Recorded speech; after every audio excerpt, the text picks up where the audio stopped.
Poke the Bear is brought to you by PrizePicks and the Gametime app. And welcome into Poke the Bear episode 295, presented by PrizePicks. Go use that promo code CLNS to get $50 back when you play just $5. And we're presented by Gametime. Go use that promo code CLNS to get $20 off that first purchase. Terms apply. I am Evan Marinofsky. That is Conor Ryan. Connor, what is up? Evan, I'm doing well. How you doing? Doing great. Doing great. It's the dog days of winter, which always weird. It's so cold out, and it's just freezing. I don't think I've left my house yet today. Isn't that wild? This is the worst part of the calendar. Like once you get past the holidays from now until, and even like you have some stretches, right? You still have football playoffs, stuff like that are a day here and there that's entertaining. But until you get to like April, we're in the doldrums. And like this is the only stretch of the year I complain about because like you get to April and you got playoffs start up. Yeah. You know, you get the weather's getting a little bit warmer again. It's hoodie and shorts weather again, and then you go right into the summer. Fall, I think, is the best time of year. You go right into the holidays. We're coasting for like 9 months. I'm not complaining that much, but this is when you're trudging through right now. And it's not even counting if we're getting snow or anything like that. But it's just meh. When it hurts to go outside, like the Not cold. great. I was just thinking, like you mentioned April with the playoffs, and we talk a lot about, you know, what should the Bruins do this year? Should they retool? Should they all that stuff? We've never, ever not podcasted for a team that went to the playoffs. That'd be tough. That'd be tough to do April. Like we've had the Bruins lose in the first round quite a few times. So that's not a big deal, but like no playoffs is tough. I think, you know, that's something I think like we'll get into it in this episode with some of the comments Cam Neely and Charlie Jacobs made. And we talk a lot about wanting to retool, but like no playoffs stinks, man. Yeah. The only consolation there, Evan, would be like if this team does not make the playoffs, there's probably going to be a lot to talk about. There could be some changes if that is right. The case. So I don't think it's just going to be like, well, we'll get them next year. But even then, an extra 2, 3, 4 weeks of just no Bruins games to talk about. We're going to have to parse things out a little bit. We're going to have some evergreen stuff we're going to be talking about by, I think, mid-July, middle of August, I would say. We'll be interviewing ourselves at that point. We'll be like, yes, right, exactly. So Conor, how did you get into the industry? Tell us a little bit about yourself. We'll get to that point, which is like makes my head hurt. Encouraging stuff, though, in terms of the Bruins wanting to make the playoffs, in terms of just kind of getting back on the right track. Bruins beat Tampa 6-2 on Tuesday. They don't play again now until Saturday. No game on Thursday, which is odd. Weird lull in the schedule. Crushed Tampa after losing to them in Tampa. They've now won 2 in a row after beating Florida. Poitras comes up, makes an immediate impact. My biggest thing again, though, like good win. Happy for you. Good to see different guys get on the score sheet. You're still getting outshot. You're still getting outchanced. Other teams clearly better. We'll get to Swayman in a bit, but I don't know if this is sustainable. Yeah, I don't think it's sustainable in terms of just the strategy of winning these games. And yeah, I think you've been bailed out. Obviously, that game down in Florida, we beat the Panthers where Swayman was unbelievable, and he was strong in this one as well. But yeah, you're probably looking at an 8-game losing streak if it's not for Swayman being locked in there. I'll focus on the pause. That contract. Oh my God. Yeah. I will say, like, I know the last couple weeks have been, I would say, rather dour, Evan, in terms of this team and the content of our podcasts. So I'll focus on some positive. I think good to see, especially in a game like that, where you look at the depth chart and the amount of guys that are hurt, guys that are in the lineup. That's when you look at it at like 2:00 that day, being like, this might be a long one. This might be pretty rough. And it was bad when people were comparing it to like the 2021 COVID lineups or that last game of that year when Cassidy sat like the entire team because they were already in the playoffs and you had, you know, like Jack Ashan as your number one defenseman. So like, that's when you're like, oh my God. So, I mean, give him credit. Like a lot of guys stepped up and played well. You had Michael Callahan step in and did his job. You had Parker Witherspoon gets his first goal. I think Peake had a really good game. He gets the empty netter, but kind of made everything happen on Pasternak's goal. And again, like, even if it's not pretty and like, you know, you're not getting maybe a complete effort, this is a team that even when we talked about before the season felt like it went off the rails, which happened game 1 of 82.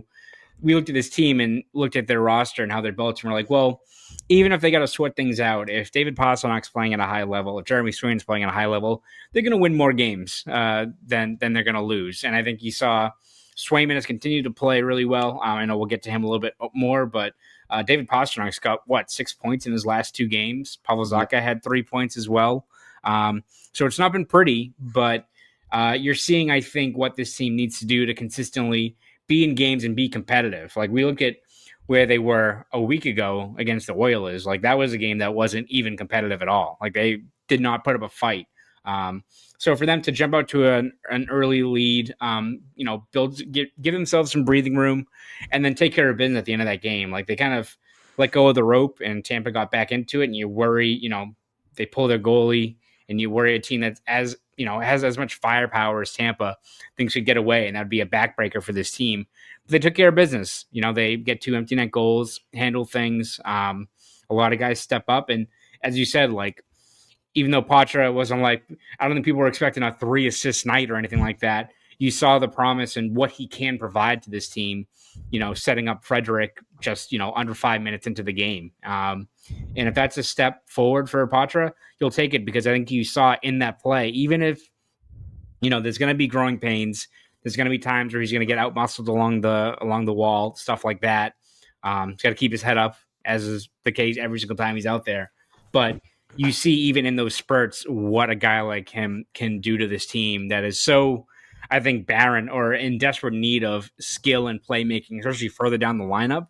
You saw there what he can provide to this team. And it wasn't perfect, the win against Tampa, but sure was a lot better than what we saw the last couple of weeks. And I think, all things considered, a step in the right direction for a lot of players. Maybe the team game's not there, but on an individual aspect, I think a lot of guys are slightly right in the ship and playing to what they need to do in order to get on a roll here. So this is the big positive for me, is that we've talked all year about when is water going to find its level? When are they, instead of going down, like you normally would say for when is water going to find its level, when are they going up? When are guys finally going to perform the way that they can? When are you going to get depth scoring? When is the power play going to kick in? You're seeing it the last 2 games. 2 power play goals to beat the Panthers. We talked about that earlier this week. Swayman's been playing a lot better, which we'll get into. You get goals. You got a Frederic goal the other night. As you said, Peak played well. Like, you're getting these contributions from everywhere. Is this, as you said, when the ship starts to turn? I wonder. Pastrnak, 3 points, 6 over the last 2. Like, I wonder. But again, it's the team game that I'm like, ooh, I don't know if that is sustainable. But if you can continue to build this confidence, and those are 2 really good teams. You beat 2 divisional opponents. Like, you needed those wins. Now you've got Ottawa Saturday, you got San Jose on Monday. The question is, can you build off it? Can you continue this? Can you continue to get scoring from everywhere? Can Pastrnak continue to be that guy? Pastrnak, by the way, now is over a point per game. Yeah. Over a point per game for the season, which is encouraging, because he started off, relatively slow, and over the last month and a half has been really solid points wise. So again, good that they won that game. Also entertaining game. They haven't had many of those this year. Fights, physicality, and this is my thing. Patrick Donnelly and I were talking about this the other day, and Pat's big on this, and I agree. Why do they still have every team playing every team twice? Why? I don't get it. Either, do away with that, play one division a year in the other conference, make it a cool thing when Boston goes to Vegas every 2, 3, 4 years. So it's a big deal, right? Helps tourism out there. Bruins fans will make a trip out of it, whereas they go every year. They don't need to go to Vegas every year. The players might want to, but they don't need to do that. Play your division more. Not as much as that COVID season where it was like only the weird divisions. That was boring. That was brutal. You want to play the Philadelphia Flyers like 20 times a year. You have to do it, right? The New Jersey Devils, when they were at their most boring, that was fun. I think like Ty mentioned it. I think someone tweeted at him about like looking back at, I think it was the 21 season, how much that year just does not resonate with me at all. And like, it was so like, obviously unique in terms of how things were set up. But like now when I look back on it, I'm like, what the hell was that? We were all up there. We had like, they gave us like calzones that were like packaged. They gave us giant Voss waters. We didn't see anyone. You couldn't like go down to the locker room. Very, very odd. It was, I wish I had like a full recording of just like a day in the life just going in that building, because like it really was like the Twilight Zone. Very, very odd. Obviously, imagine if that's like the year they did like go on a run though and win. Like, listen, I think you take a cup any way you want. But I remember like just like when the Lightning won that year, everyone's like, yay. You know, and like, they beat the Canadians. They beat Montreal, which was also like bizarre. Didn't Montreal play Vegas in the conference final to get there? It made the only thing that would be unbelievable if the Bruins did like go on a run that year is if they played Montreal in the Cup final, which like they probably lose. Like that's usually what would actually happen. Carey Price would have went nuts. But like, yeah, you look at that entire run, like how much that would have obviously. Listen, you take the championship, banners hang forever, but. Yikes! If that's the only thing I remember from that entire Stanley Cup run was Kucherov hammered taking interview questions on the Zoom. It's the only thing I remember from that entire run. Are those the Lightning's 2 cups? The one in the bubble, and then that the one in the bubble, and then that year where it's like, what was it like? It was Florida, but it was like what, like 6,000 fans were maybe in the building, but like did not feel like a playoff game. That's for sure. Would you rather have 1 cup in 2011 or those 2? I mean, what do you mean? Like, would I not take 2 championships? Well, like, I'd rather they win championships, but yes, I would take the 2 cups. It would be a shit. I think it would be like, let's say the Bruins won one of those years, and then they don't win for another 30 years. Yes, like, shit. Like that's the year they finally get over the hump, and you can't relish it, right? Like you look at like the Celtics, like, and they were 16 years between the last time they won, but like you saw the excitement, the parade, everything, like just not being able to soak in that, especially when it's been a while and the fan base is so passionate, especially here. Like, man, that would have sucked. That would have sucked. Yeah. Oh, it's funny that 2021 season. I am with you. It always gets lost. I remember like they traded for Taylor Hall that year after they got their ass kicked by the Capitals. It was like later on that night, like 2 a.m. Well, because that was, I think. Did we do post-game shows after every one of those games? I don't remember. I think it was the year after, right? Because were we allowed to cough in each other's faces back then? No. But I mean, like virtually, like this. I think we did. And because I remember the night they traded for Taylor Hall, it was like it happened late. Buchagras tweeted out the picture of Boston. Yeah. But that season is weird, and even like the prior that summer playoffs in 2020. Was also bizarre. And it's funny because now we're getting to be like 3, 4, 5 years away from all that stuff. And it's like, holy crap. And like with TikTok potentially getting banned, it's like, that's when I really got into TikTok was passing time during COVID. And it's like, oh my, I can't believe we did all that stuff. Like I like the masks up on level 9 and we couldn't go to the room. And it was just like, it was so Twilight Zone. Oh my God. I don't miss it in the slightest. No, thank God. Thank God not a part of me that, but I did see, I know we're going on and on about the 2021 Bruins and people want to hear this about this current team, but just one last thought. I did see someone tweet the other day about, I think it was maybe in response to Ty's 2021 tweet, like, oh, you know what game gets forgotten? That game 1 against the Islanders where everybody came back and the building was packed. That was an all-time game. Bliss. That was one of my favorite games I think I've ever been to. That was when I would agree. Someone tweeted, I think, at all of it. It's one of those the people who are trying to get the scuttlebutt, so they tweet. It's like they tweet a general question, and then it's like at Evan Marinofsky, Conor Ryan, Ty Anderson, Fleur Shinzawa. It's like an entire like list of everyone, and it's like someone like tweeted at all of us. I respect it. They were like, the beers run out at Sully's Tap. And I was like, dude, it's like 7:45. What are you talking about? People getting after it. Yep. Yeah, and because it was an 8 p.m. start time, and that place was loud. Oh my God! And Pastrnak got the hat trick. It's crazy they lost that series. Yeah, insane to me that they lost to a very boring Islanders team that played good defense and gets timely scoring when it needs to. And didn't Butch kind of go at Islanders fans, and that got them going?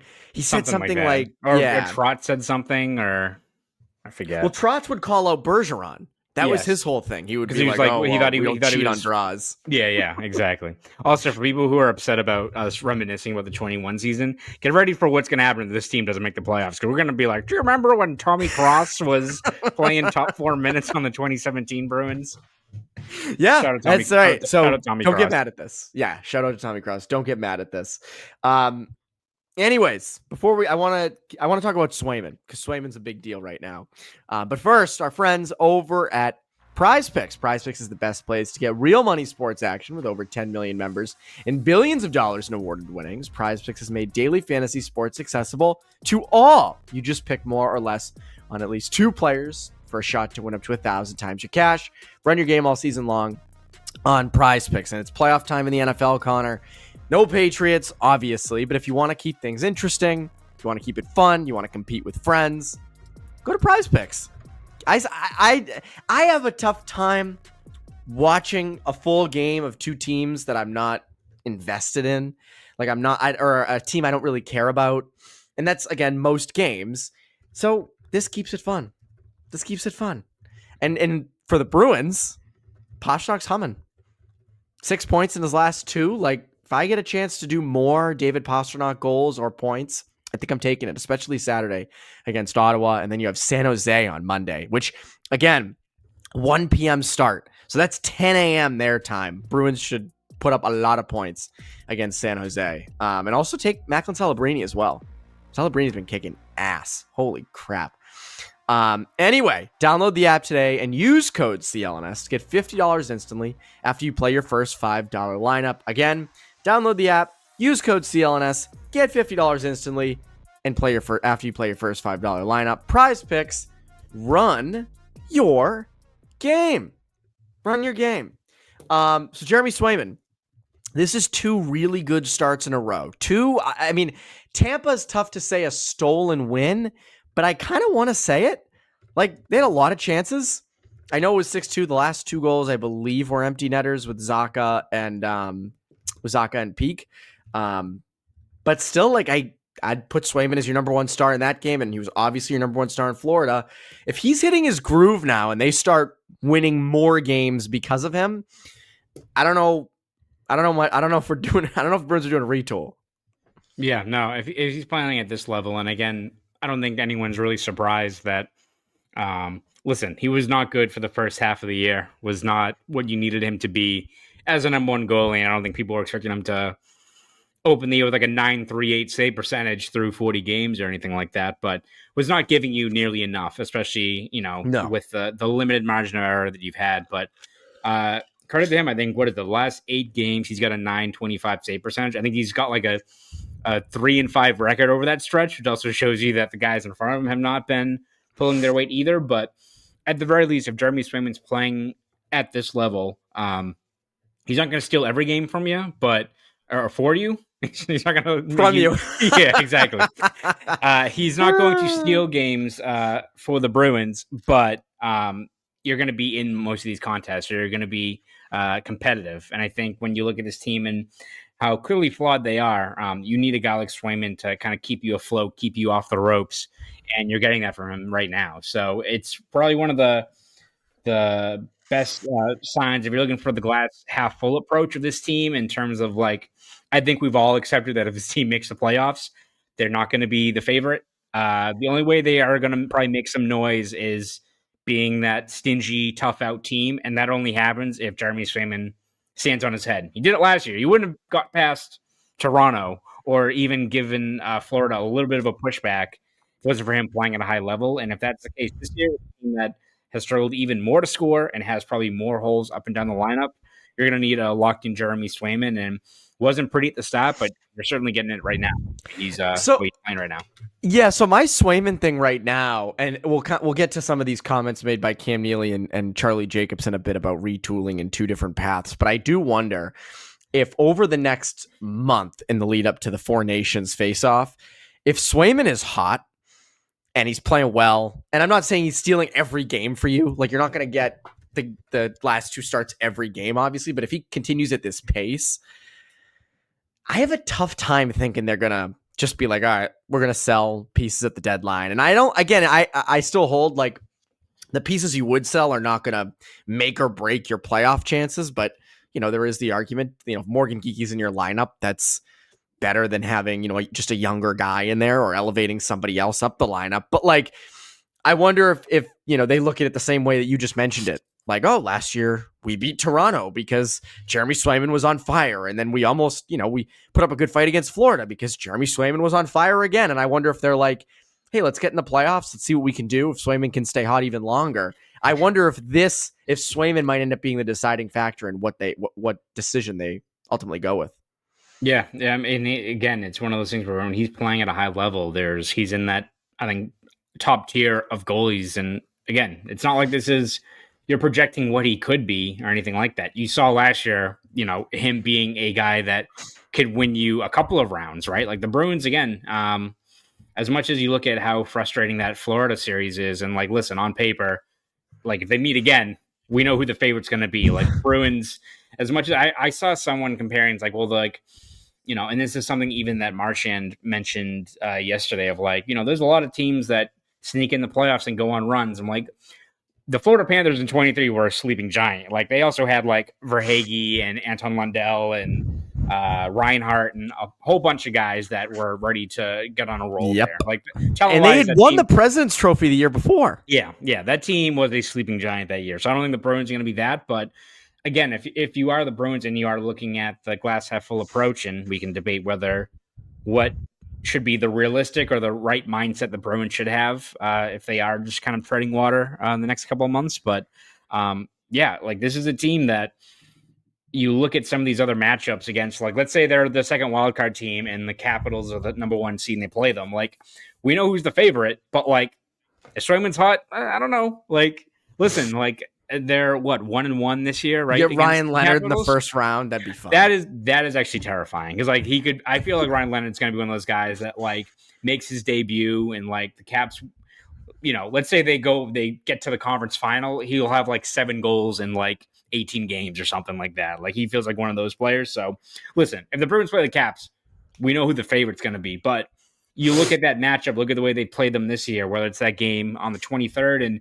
even that game on New Year's Eve. Like, I know the Capitals won that, but that was also when the Bruins had a lot of good looks. The Capitals blocked a bunch of shots. They're a good team, but if Swayman's locked in, who the hell knows, right? And I think maybe that is the mindset the Bruins do take. It just depends on, does that mean you're just avoiding a retool for the sake of that? Or, are you buying as a result? So it makes things tough in terms of the Bruins as far as what exactly is the best path, because again, you don't want to do it. What happens if you don't do anything and you get in the playoffs and you play the Caps and it gets to a game 7 because Jeremy Swayman's got a .940 save percentage, but he can't score a goddamn goal. Like, but again, is that worth trading a first round pick for a scoring wing or something like that?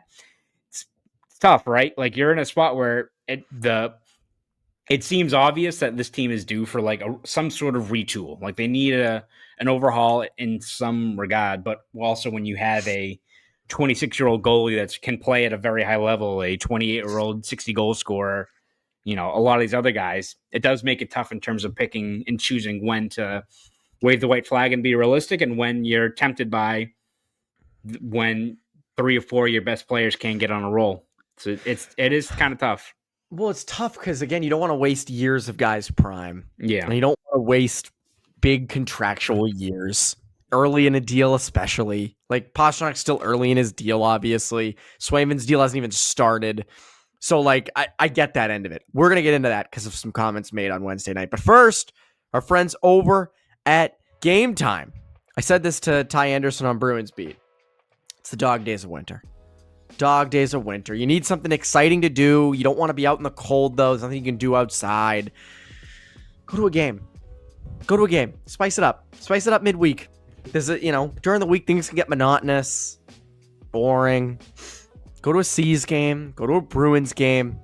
And you can do that with Gametime, because Gametime Picks makes getting tickets for events even easier. It filters out the fluff to show you only incredible deals on great seats, so you don't have to waste time searching through thousands of tickets to find the best value. I always mention the flash deals, getting cheaper prices, getting discounts on seats prior to games. And it can even be earlier in the day. It's not just 1 or 2 hours before. So I love that. And I love the all-in pricing too, Connor. Like I say that every week because I actually enjoy it. For years and years when I went through other apps to get tickets, I'd get annoyed with this. Like, oh, I'm going to spend this. And then I'd get to the checkout and I'd have to spend a lot more. I'd have to spend that. And that's not good. I don't like that. It doesn't happen with Gametime. Did not happen with Gametime, which is awesome. And they have seat views, so I can see where I'm going to be sitting. Garden, it's not as big a deal as it is at like Fenway. Like, all right, please, I hope I'm not behind a pole, please. So, take the guesswork out of buying tickets with Gametime. Download the Gametime app, create an account, and use code CLNS for $20 off your first purchase. Terms apply. Again, create an account and redeem code CLNS for $20 off. Download Gametime today. Last minute tickets, lowest price, guaranteed. Connor, what time is it? Game time. It is game time. It is, in fact, game time. So, Cam Neely spoke last night at the Black and Gold Gala to benefit the Bruins Foundation over at the Fairmont Copley. And there was a quote that went around, and people are discussing it. So we will join with other people and discuss this quote. He said, well, we'd certainly like to improve. But as I said, we'll see what happens with what teams decide to do heading into the Four Nations face-off. And then after Four Nations is done, it's a race to the deadline, so we will see where we're at. I think right now we've got to look at two paths, one that we're buying and one that we may just be retooling a little bit. We still feel like we've got a playoff team here, and we certainly don't want to jeopardize getting out of the playoffs because we made some moves that may be good for the future, but not good for the present. You also should listen to Bruins Beat and Poke the Bear and subscribe to Bruins Ringside on YouTube. I didn't know he said that last part. It was really, I didn't expect it either. You go to these things and they, give the general pleasantries of, the foundation and all, obviously the great work they do, and happy to be there. And then at the end, he threw an endorsement at the podcast. It was great. Wow. I mean, geez, that's usually stuff you have to buy. He just, especially an important answer. My God. Wow. Got to respect Cam Neely for that. But the two paths thing is what everyone's kind of held up about. And in theory, you always have two paths. You could always retool. You could always try to contend. Anybody can do it any year. It's very deep. They can. It is. It's profound. It's that time of day. They can talk about retooling all they want. I won't believe they do it until they actually do it. I just don't. I don't think that's in their cards this year. I especially obviously the last two games don't nullify the previous 6 or 7, but they've never done a real retool like at the deadline. They never really sold off parts, and I don't see it. They put too much money, especially in this offseason, into them. Yeah, I mean, it is something where, I think it's good that at least Neely, who say what you will about him, and sometimes he can be maybe too candid, as you saw with like the Swayman contract talks, right? But he is generally pretty candid and will kind of shoot straight in terms of, being realistic about what, options are or stuff like that. So good for at least him, acknowledging that might be something on the table. As opposed to, like Charlie Jacobs, who also spoke, kind of gave what we expected is like probably the stance from ownership, right? Of like, he still, gave an endorsement of Cam Neely and Don Sweeney and how they've made the playoffs 8 straight years. He did say that making the playoffs is not the goal, right? Which, again, like, we'll see what exactly, if this team does not make the playoffs, what the consequences are then. Because the last time a GM did not make the playoffs, he got the boot. Or at least, before Sweeney took over, and they had a couple of lean years after that. But I don't think that Sweeney was going to miss the playoffs. Or was going to get fired after missing the playoffs his first 2 years on the job. But I do think that, as you said, good for Neely to mention those things. But believe it when you see it, right? Like, he mentioned the fact that, someone asked him, is there an appetite for retool? And he, again, referenced the two paths and being realistic there.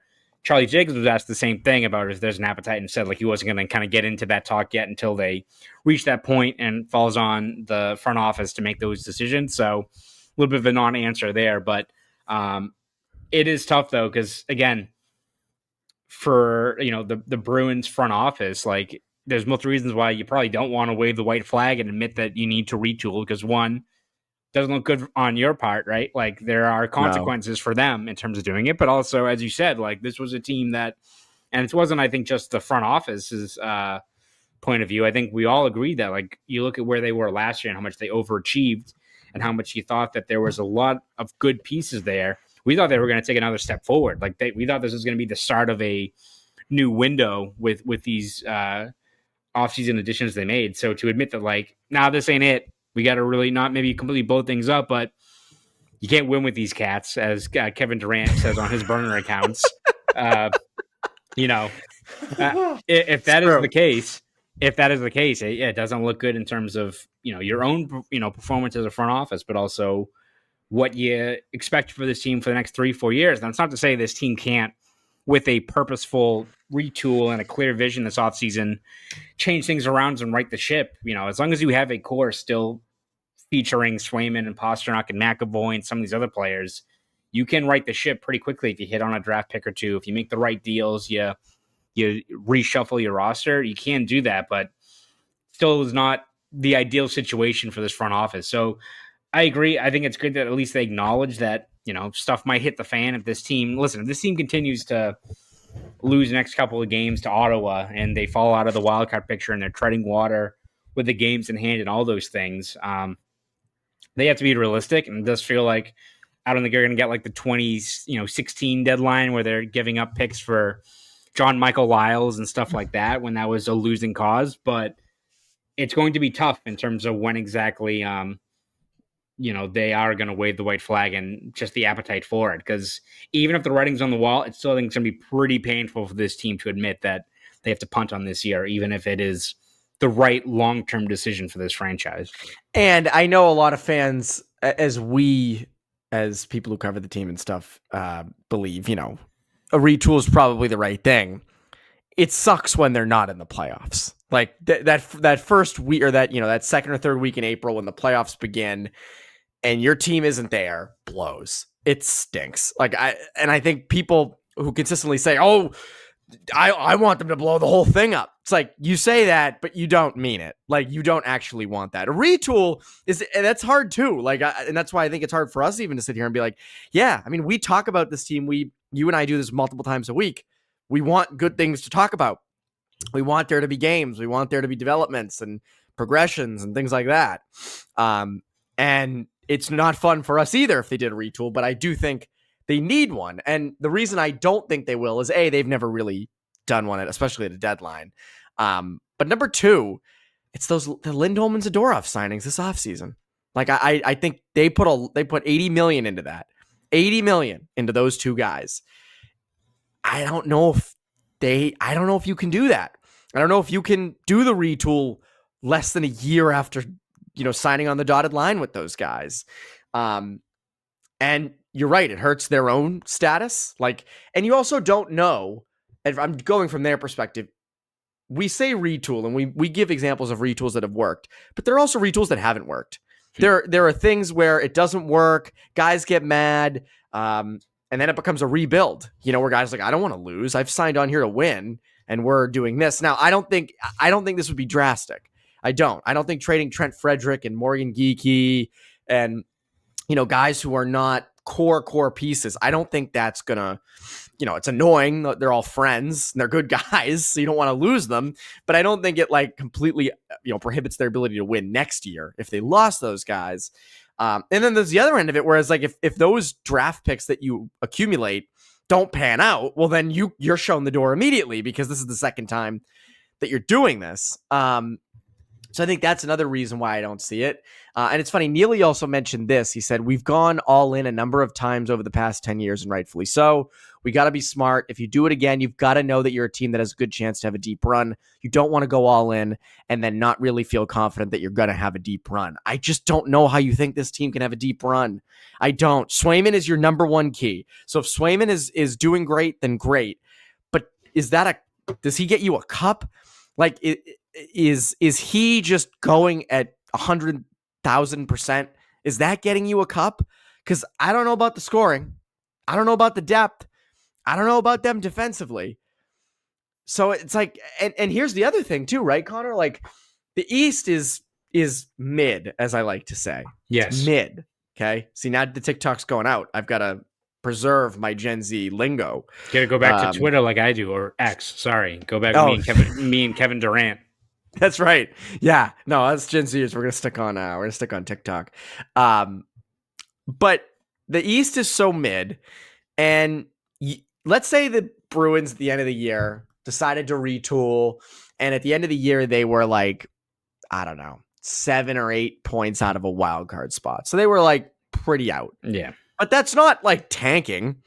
They could still end up with a top 10 pick because the East is so close. Yes. So like that's the other end of it too, where like if you retool correctly, you could be competing again next year. Like I don't think that's out of the realm of possibility because they're not going to be. You're not trading McAvoy and Swayman and Pastrnak. Yeah, exactly. I mean, it's tougher with the cap space now, but like you can also make moves. You can there's more of an appetite to make roster resetting moves and trades and stuff like that. It might make for uncomfortable deals, but you can do it. Like look at again the Capitals who sold off assets in 23, lucked into a great pick. Number 7, 8 overall with Leonard. So I'm not saying the Bruins are gonna 8. I think it was 8. I'm not saying the Bruins are gonna fall in and get a guy like that or even be a top 10 pick, but like if you're all of a sudden looking at number 11 or 12 or something like that, if the way the East is set up and you get a guy that I don't think is making an impact right away, but a guy that could be a legitimate blue chip prospect, and you do look at another year of like what happens if Swayman has a full camp and is back to normal. If guys that are banged up have a clean bill of health. You look at, again, like what the Capitals did this past offseason. They also, made a key signing, bringing in, well, it wasn't a signing, but trades for guys like Chikrin, Dubois, who had his value at an all-time low. Like, you can make moves to really accelerate or retool on the fly, especially when you do have so many good core pieces in place there. So, exciting young coach. Yeah, exactly. If you make another coaching hire, stuff like that, overhaul the power play, however you want to do it. Like this offseason does present a clean slate that if the Bruins do decide to retool and they just don't have it, they can make some moves to right the ship pretty quickly here. This isn't, I know it's, you look at the prospect pipeline, you look at the fact that, how flat this team has been for most of this year. And you do have the fear, right, of this team just going into like 3 or 4 pretty lean years of hovering around 90 points a season, maybe a wild card team, what have you. But, it's tough to kind of gauge and be a really consistent hockey club in the NHL. Teams make huge strides and then they take a step back. Look at the Devils 2 years ago. Then injuries and regression hit them last year and they're right back at it this year.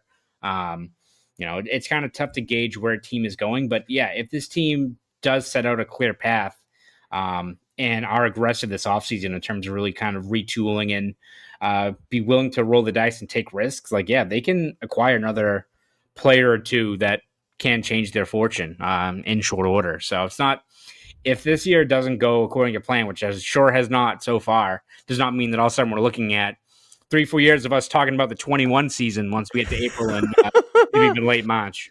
2027, we're like, man, remember those COVID days? Oh, man. I agree with you. I don't think, like, you can retool this year and be back in the playoff hunt next year. I don't think that it's separate. I don't think it's either or. I think, to me, the right path is what we've talked about. A minor retool where you recoup some picks. You make your picks in June. You make smart moves in free agency. And, you fill lineup spots that way, depth pieces. And you see what you have in young guys. Like, you see what you have in young guys the rest of the season. Can Lysell be a piece for you going forward? Can Merkulov be a legitimate center for you? Where can Matt Poitras fit in? Where's that going to be? Easier said than done. This is all easier said than done. But I think that beats, let's go out and trade a 3rd round pick for this guy who's going to marginally help us, but not really. And then, we snuck into the playoffs. We're facing Washington, or, we're facing Toronto, and, we just lost in 5 or 6 games. What was the point of that? What was the point of any of that? And I, again, like, you build your team through the draft. And again, not every pick is a guarantee. I heard a podcast recently be like, we're going to list all the Bruins draft picks off since 2017. And it sounds terrible. But most teams miss on most of their draft picks. That's why you have a lot of them. Because, yes, you're not going to hit on most of them. That's the way it goes. But you need to have them to even have a chance at replenishing your system and replenishing core pieces and guys like that. And that's something the Bruins obviously have not had in a lot of recent seasons. Connor, what can the people look forward to from you over at the Globe and Boston.com? Yeah, we're going to be covered every step of the way this Bruins season over at Boston.com and the Boston Globe with recaps, features, columns, breakdowns, all that good stuff. So you can read all of it over there at Boston.com and the Boston Globe. And if you want to follow me on Twitter, X, whatever it's called these days, you can at Conor Ryan _93. Go do all that. That's Conor Ryan. I'm Evan Marinofsky. Poke the Bear listeners. Have a great rest of your week.